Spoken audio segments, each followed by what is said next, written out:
The carpet on the executive floor of Axis Core Logistics always had a faint chemical tang, over-sterilized, over-controlled like the people who walked across it every day.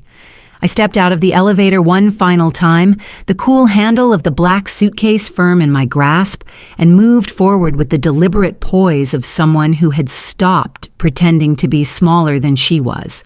No one looked up. No heads turned. No whispered chatter. Just another day in a place where quiet efficiency went unnoticed unless you came in loud and late. I reached the Human Resources suite at 8:02 a.m. and handed over my sealed envelope with steady fingers. The receptionist blinked up at me. "Miss Varnell," she asked, more startled than curious. "Effective immediately," I said calmly. "It's all in the letter." The surprise rippled faster than I expected. I heard the buzz behind glass walls, saw shoulders hunch, and phones lift discreetly toward ears. I didn't bother acknowledging it. I simply turned on my heels, tapping with precision across marble, and made for the elevator. That's when Gareth Reese emerged from his glass office, smooth as ever, slick-backed hair navy suit to match mine, and that ever-so-confident stride that made interns nervous and executives lean in. "Callista," he called out, catching up. I heard something about a letter. His smile was all teeth. "You should be retiring, not job hunting." I didn't stop walking. "Thank you for your wishes." The elevator dinged and the doors slid open. I stepped in and turned around just as he reached the threshold. His eyes fell to the suitcase in my hand.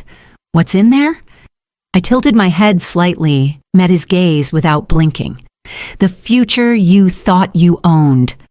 The doors closed between us, and for the first time in over a decade, the hum of the office faded behind me, like a frequency I'd finally tuned out.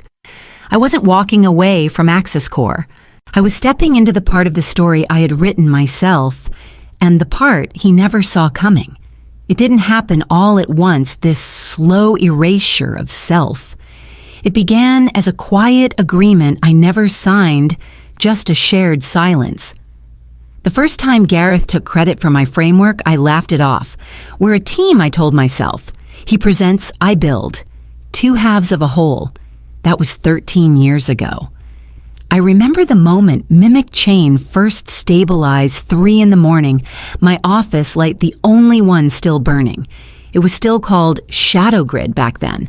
I had handwritten notes on coffee-stained printouts and a server model so fragile it could barely stay upright under simulation. But it worked. It caught patterns in expense reports that no one else could see: internal theft rings, collusion gaps, procurement games, buried 5 layers deep. By the time I walked into Gareth's office with the results, I already knew he'd present it. And he did 2 days later at the board review. Not as mine, not even as ours. Just our department's latest progress. And when Forbes Tech listed him as the visionary behind Axis Core's adaptive compliance, I barely flinched. I told myself it didn't matter, that the real reward was building something that actually worked. I had daughters in school, rent to cover, and just enough seniority to keep my cubicle near the window. Stability was expensive. Recognition felt like a luxury I couldn't afford. But the files bore my fingerprints, every model, every logic gate, my code, my neural thresholds, my name never in the press, but always in the version history. Gareth became a fixture in the tech media loop, 3-time Innovator of the Year, a darling of the board. I stayed back, quiet, a fish in a rock, as they liked to call me. Until one day, I wasn't sure if I was the foundation or the wall they were building to keep me out. And then Laia Young walked into our department like a golden ticket no one thought I needed.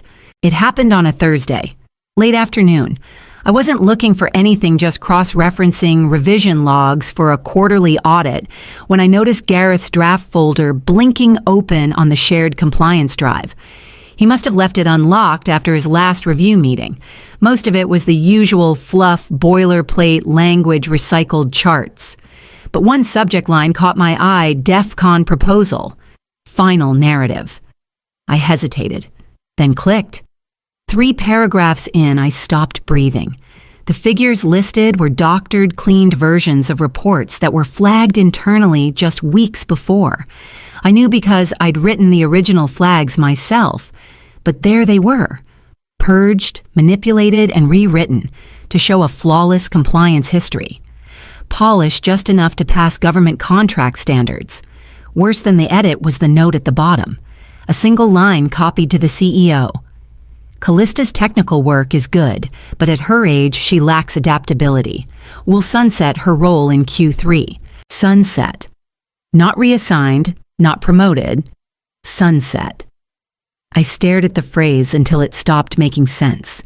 Then I closed the file, unplugged my monitor, and went home without saying a word. That night, I pulled out the fireproof folder from the back of my closet. It had sat there for years, untouched, except for the occasional quiet fear that someday I'd need it, that someday had come.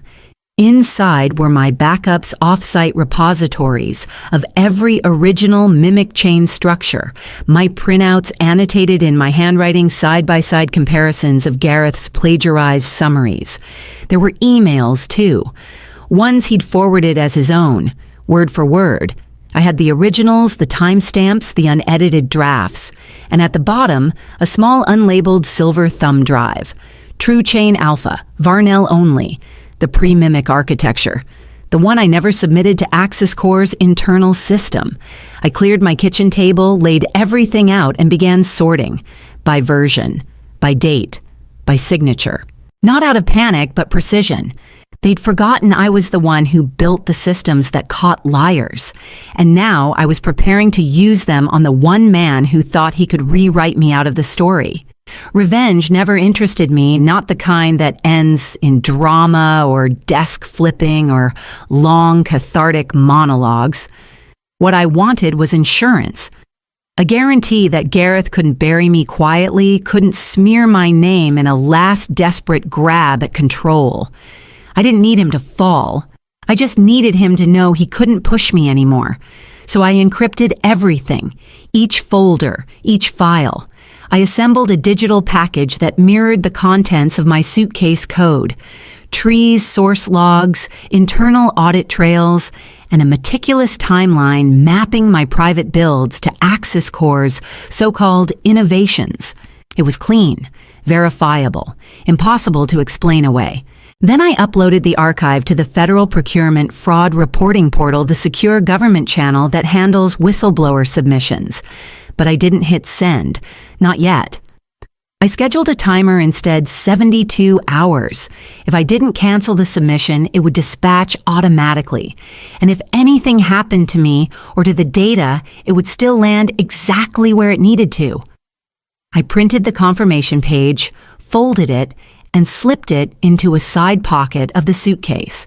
By the time Gareth agreed to a courtesy exit conversation, I was already 10 moves ahead. He probably thought I wanted closure, or maybe he assumed I'd ask for a reference letter like the last two people he pushed out. I arrived at his office just after 9. He waved me in without looking up. When he did, his smile was easy, almost pitying. So he said, leaning back, "What's the show and tell?" I unlatched the suitcase and flipped it open.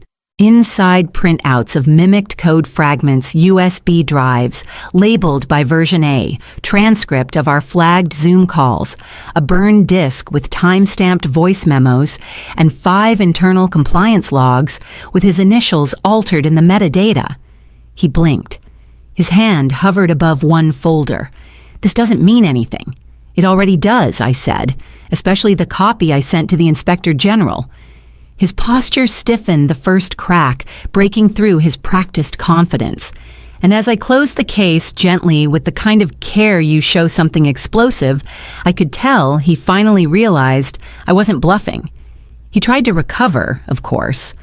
That performative grin, the hand rubbing his jaw like he was tolerating something trivial. "You know the company owns everything you built while employed here," he said, voice slow and deliberate. "Standard IP policy. I helped draft it myself." I nodded. "You did? That's why I brought this."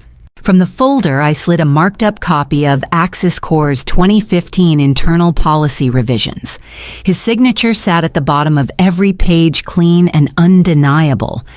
I flipped to the section I'd highlighted in orange clause, 12 paragraph 3 subsection B, employees retain rights to intellectual property originated and developed off-site and off-hours.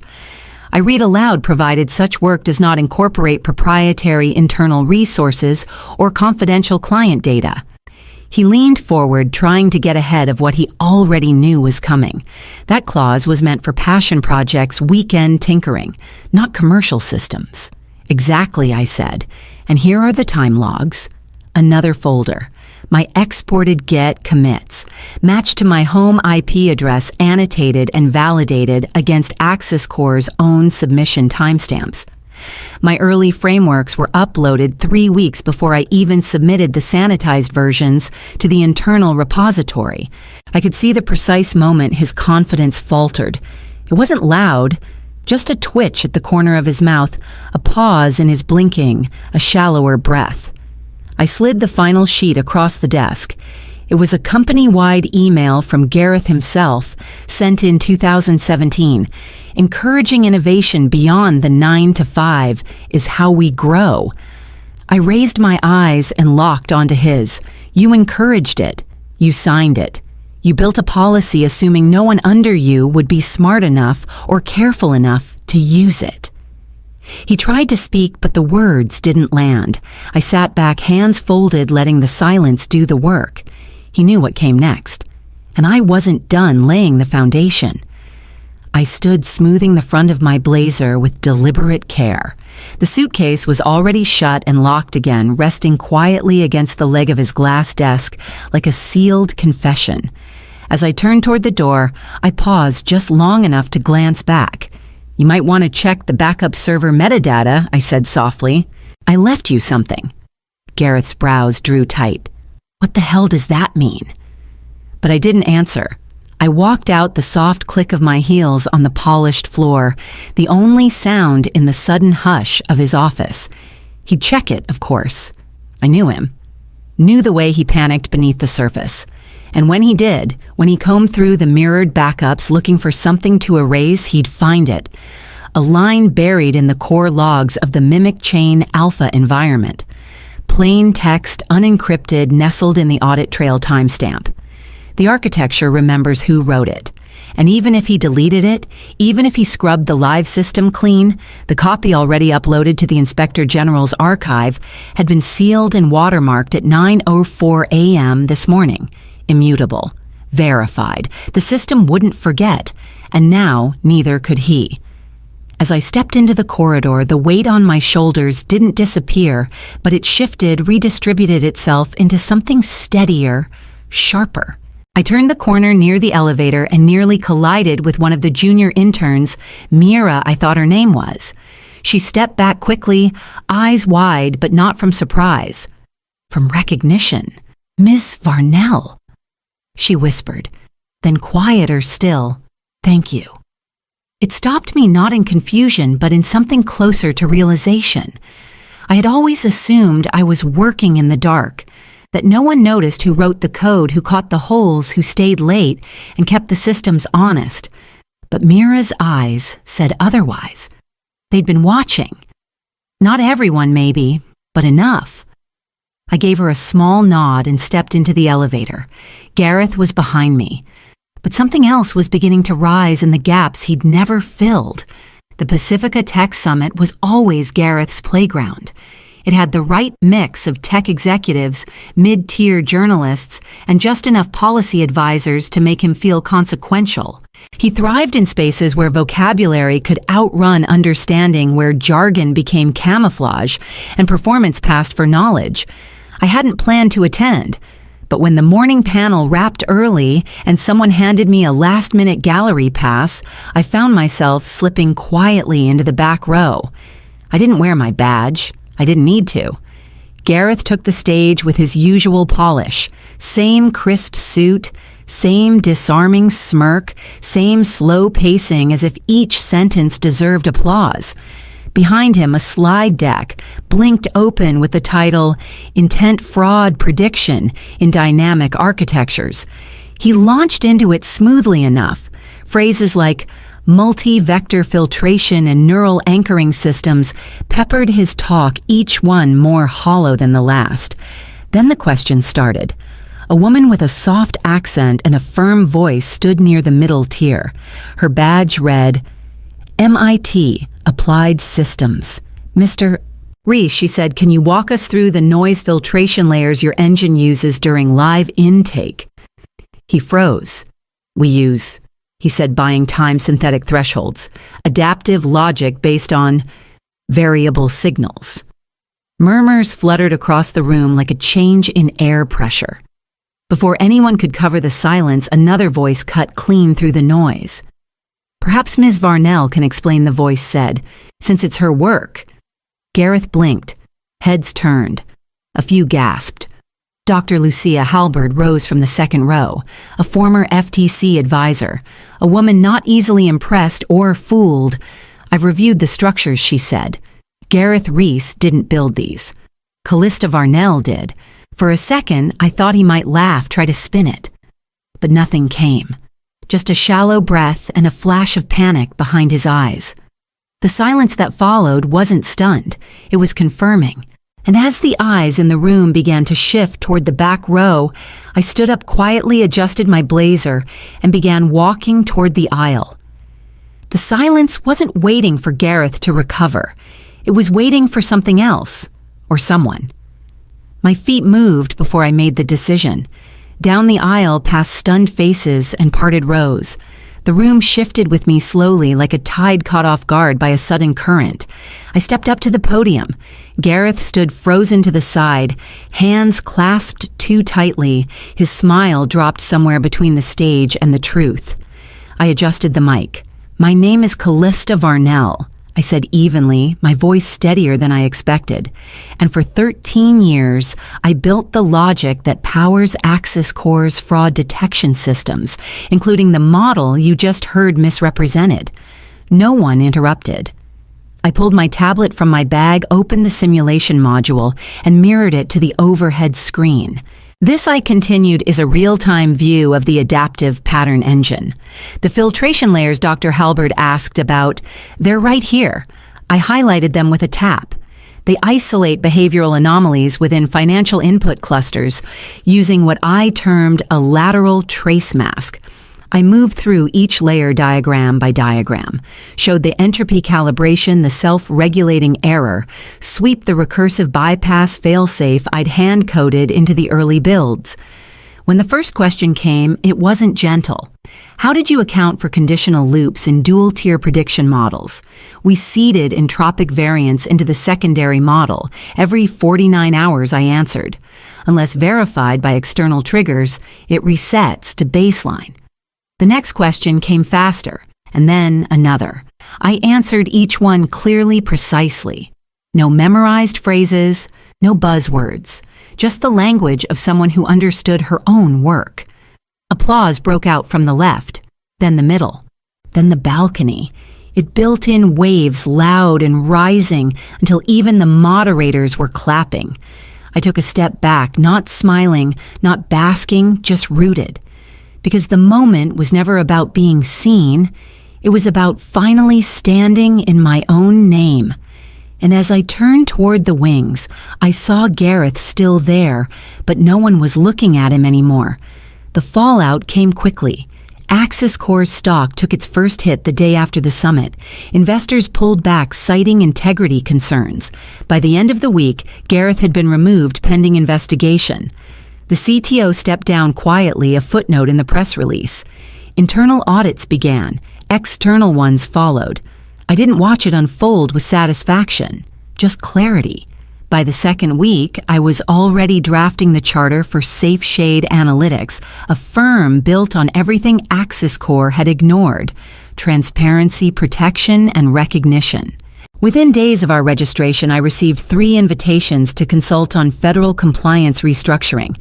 I said yes to 2. The third I sent to a younger engineer I'd mentored. She called me crying after the meeting. They'd offered her a job on the spot. 3 weeks after the summit, a white envelope appeared on my desk. Thick paper addressed in clean, elegant script I hadn't seen in years.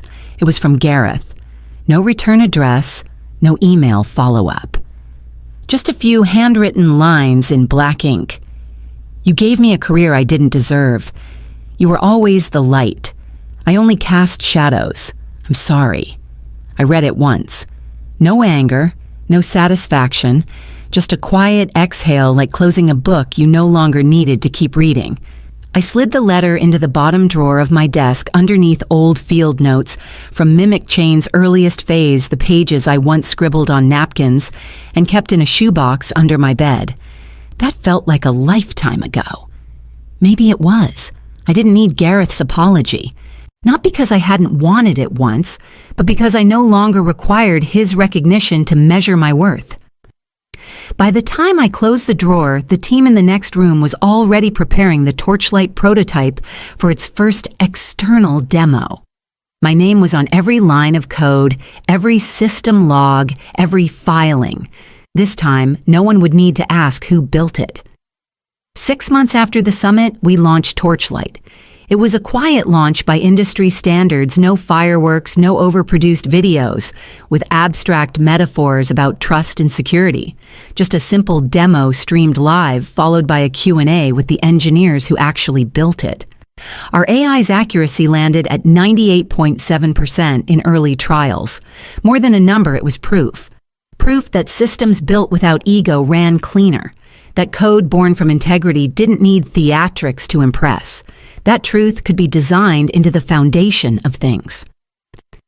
I stood behind the podium as the keynote speaker, this time by choice, not by proxy. The stage lights were cooler than I remembered, or maybe I'd just stopped feeling the kind of heat that comes from standing in someone else's shadow. The room was filled with clients, policy advisors, young engineers, and investors, many of whom had once sat in meetings where my name was never mentioned. I began with a simple sentence. When I left Axis Corps, someone told me I should be retiring, not job hunting. A ripple of recognition moved through the room. I paused, let it settle. Turns out, I said, letting a small smile reach the corner of my mouth, I wasn't retiring. I was just rewriting the rules. The applause came quickly, not out of politeness, but resonance. And for the first time, it felt like I was no longer pushing uphill. I wasn't fighting to be heard or seen or remembered. I was just doing what I had always done, building systems that worked, that endured, that outlived ego. My name sat plainly at the top of the Torchlight model documentation. Callista Varnell, lead architect. No footnotes, no shared credits that diluted the truth. And this time, no one stood beside me to take a piece of the light. As the audience filed out, someone from a research lab leaned in and said, "Your name's already being cited. Everyone's using your white paper." I nodded quietly, then turned back to the stage where my team was already preparing for the next demo. There was more to build. There always would be.